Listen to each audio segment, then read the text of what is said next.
নমস্কার বন্ধুরা, আজকে আমি কাঁচা চিড়ে আর কাঁচা বাদাম দিয়ে আপনাদের দারুণ স্বাদের একটা মুখরোচক রেসিপি করে দেখাবো। আশা করি এই রেসিপিটা দেখার পর আপনাদের ভালো লাগবে। তো রেসিপিটা করার জন্য দেখতে পাচ্ছেন আমি এখানে কিছু চিড়ে নিয়েছি আর তার সাথে নিয়েছি কাঁচা চীনা বাদাম। এতটা চিড়ে আমার লাগবে না, তার জন্য আমি অর্ধেকটা চিড়ে অন্য একটা বাটিতে তুলে নিচ্ছি। এখন একটা কড়াইতে দিতে হবে সাদা তেল।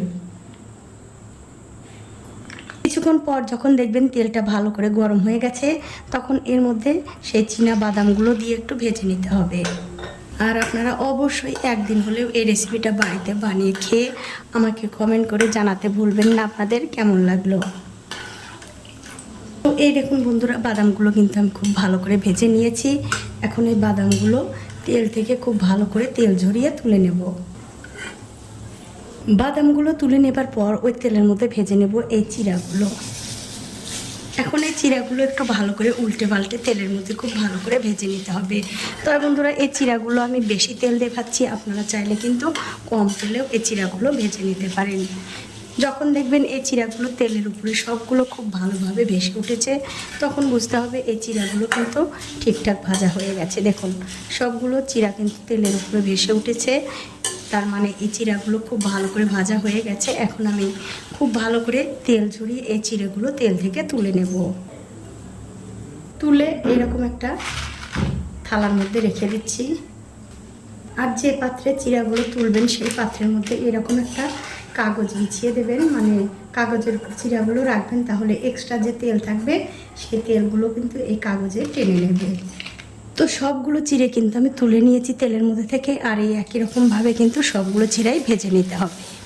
দেখুন, এই চিড়াগুলো কিন্তু কত সুন্দরভাবে তেলের মধ্যে ভাজা হয়ে গেল। আর ভাজতে কিন্তু বন্ধুরা খুব একটা বেশি সময় লাগবে না, এই 10 থেকে 15 সেকেন্ডের মধ্যেই কিন্তু এই চিড়াগুলো খুব ভালোভাবে ভাজা হয়ে যাবে। তো এই দেখুন বন্ধুরা, এক এক করে কিন্তু আমি সবগুলো চিড়াই ভেজে নিয়েছি। এখন এই চিড়াগুলো আমি মশলা দিয়ে মাখিয়ে নেব, তার জন্য অন্য একটা গামলাতে ঢেলে নিচ্ছি। আর দেখুন, চিড়াগুলো কিন্তু কত সুন্দর একদম মুচমুচে হয়ে গেছে। এখন এর মধ্যে দিয়ে দেবো আগে থেকে ভেজে রাখা সেই বাদাম, আর দিয়ে দিচ্ছি একটু গ্রিন মটর, আর সাথে দিয়ে দেবো একটু ভাজা মশলা। এখানে আমি গোটা জিরা, ধনে আর শুকনো লঙ্কা ভেজে গুঁড়ো করে নিয়েছি, সেই মশলাটা দিয়ে দিলাম। সব শেষে এর মধ্যে দিয়ে দেবো একটুখানি বিট নুন।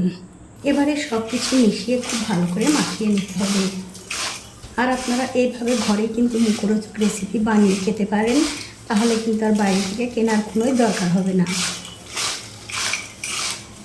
দেখুন, সব কিছু কিন্তু আমি খুব ভালো করে মাখিয়ে নিয়েছি। এখন কিন্তু আপনারা এই চিড়ে ভাজা চায়ের সঙ্গে, কফির সঙ্গে কিংবা শুধু মুখেও খেতে পারেন, খেতে কিন্তু ভীষণ ভালো হয়। আবার এয়ারটাইট বক্সে রেখে 1 সপ্তাহ পর্যন্ত খাবেন, এটা কিন্তু একটুও নষ্ট হবে না। বন্ধুরা, আমার আজকের এই চিড়ে ভাজার রেসিপিটা আপনাদের কেমন লেগেছে? যদি ভালো লেগেই থাকে অবশ্যই একটা লাইক, কমেন্ট আর শেয়ার করতে ভুলবেন না। আজ এই পর্যন্তই, দেখা হবে অন্য নতুন ভিডিও নিয়ে।